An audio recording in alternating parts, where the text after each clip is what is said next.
everything. But you see a lot of these gyms popping up, and I feel like some of these coaches, they sell these kids like wolf tickets, like oh yeah, come and do this, but they have no idea of even what they're doing. Like, they never fought. They don't.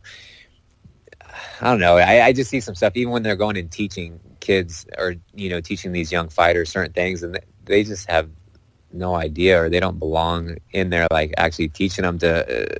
I don't know. They're just, it's different. Like, so I would say just find a world-class gym, someone that believes in you, trusts the process, put in the hard work, and do everything that you need to do, even when no one's around. Put in the extra road work, go lift, do some personals. If you're not good in wrestling, focus all your time on wrestling. If you're, whatever your weakness is, just put so much time into that, but as well as your strengths, and just really do the extra. It's if you work hard and you're a good person, a lot of times things will come back to you, but you have to be somewhat realistic. Like for me, I set time frames. Like, if I didn't get into the UFC at this time, or I lost one of these fights, like, I was done, just because my age. So I was gonna, go out and get a regular job. What did you actually end up getting your degree in? Psychology. Oh, so you can be a psychologist? I actually the only two things I ever wanted to be in my life since I was a little kid was a pro athlete or a police officer. And so and at that time, fighting, I wasn't thinking about fighting. I was, thinking about football, basketball, baseball, stuff like that, but that's literally the only two things I've ever wanted to do. Pro athlete, and then, when I was going to school, they had their degrees is business degrees or psychology. So I went, the psychology route, just because I thought, okay, well, if I fall back and become a police officer, that'll, transfer over pretty well. But then here I am doing, I'm a pro athlete, what I set out to be, So is there still a possibility for Officer Emmett to happen? Yeah, possibly. You never know. I actually have I have a lot of connections here in Sacramento, and I knew, chief of police for a certain area, and I even know some people at the Department of Justice, and they have some field officers and things like that, and I have a lot of other people that are always like, hey, come over here, do this, try this out, come on and ride along. But I'm like, I will, and I have, but it's just like right now I'm pursuing this, and I'm 100% focused on fighting. Just because I don't want to have any regrets. I don't want to give up and go do that where I can make a decent living. But at the end of the day, I'll just be thinking like, what if, or, things like that. So I'm going to pursue this till the wheels fall off. And then I'll step back and I'll decide what the next chapter is. With your recovery, is the UFC helping out at all? Are you doing anything with the Performance Institute? I have not. No. That's been tough. Like, so I have a rep. They're helping obviously cover a lot of the cost of things. Since I got injured, like my hand, my face, and all like my physical therapy and different therapists that I've been seeing. So they've been, helping with that. But the only reason why I'm doing a lot of this stuff too, just because I have a lot of just friends and just good people around me, on my team, and otherwise I would be kind of lost, so that's what I think about.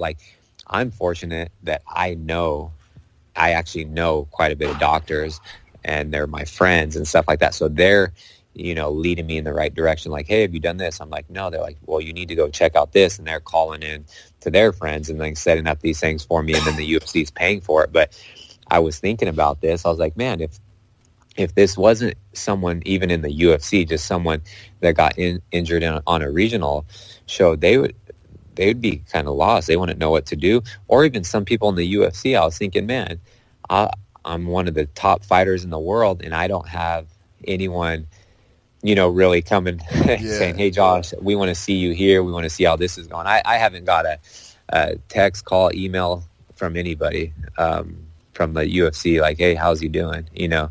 To me personally. So, but that's okay. That's why I surround myself with I have a core group of friends and family, and they'll always be there. and I'll always be there for them. So it's kind of like they're looking out for me, they're taking care of me, but the UFC is covering the cost of the treatment.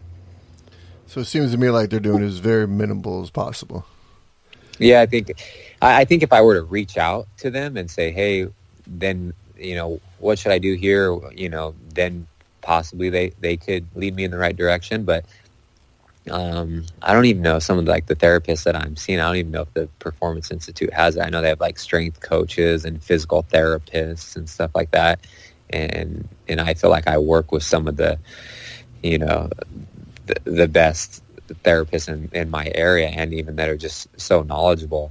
So I wouldn't even, if it was the same treatment, I wouldn't even want to go to someone new, just because these are my, people that I've worked with for my entire career. Definitely. And Northern California has tremendous healthcare places, especially compared to Nevada. Yeah. And even my hand surgery, that was great.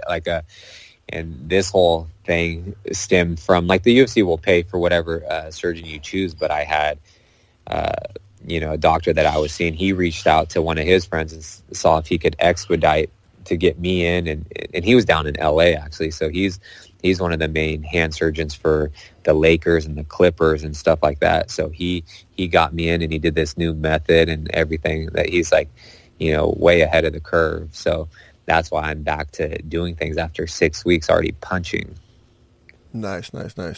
Well, before I let you go, I'm going to let you get back to doing what you're doing. I know you're super busy, but I wanted to give you a moment to shout out any sponsors or coaches or other fighters you might want to shout out while you have the time.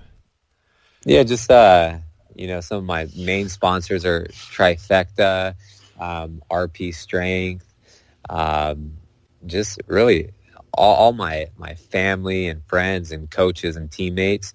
I just appreciate all of them, and they know who they are. So, yeah, I'll just, I always thank them. I do this for my family and friends, you know what I mean? That's what motivates me, and I'm going to keep on going, and I will get to the top. And then one last thing too, will you just let everyone know where they can reach you and find you at? Yeah, so my Instagram and Twitter handle is Josh Emmett UFC. So it's JOSHEMMETT UFC. And then I have a Facebook fan page. I think it's just Josh Emmett. Excellent, man. Well, thank you. And again, thank you for your time. I know you're super busy, and I speak for everyone when I say we can't wait to see you back in the octagon. Cool. Thank you. I appreciate it. Yeah, let me know anytime. I'll come on. Yeah, definitely. We'd love to have you on whenever you want. Sounds good. Thanks again. All right, man. Have a good day. All right, you too. Bye. And that was Josh Emmett. That was a great interview with him. I can't wait to see him back in the octagon again, and I know that most of you guys feel the same way. But that is it for our 9th episode of MMI. I just want to thank you guys all for tuning in. Like I said, if it wasn't for the fans, we would not have this. You can hit me up on Facebook on the MMI MMA Facebook page. Also, I wanted to share some exciting news. We just started a new podcast, actually. It's the MMA Wreckage Radio. It's for MMAWreckage.com. So if you need any of the up-to-date MMA news, go to MMAWreckage.com. My co-host Ben Fields and I are taking that to the next level. So yeah, things are looking up here. But I'm definitely looking forward to these fights this next weekend. And there's a lot of fucking fights coming up that I'm definitely looking forward to.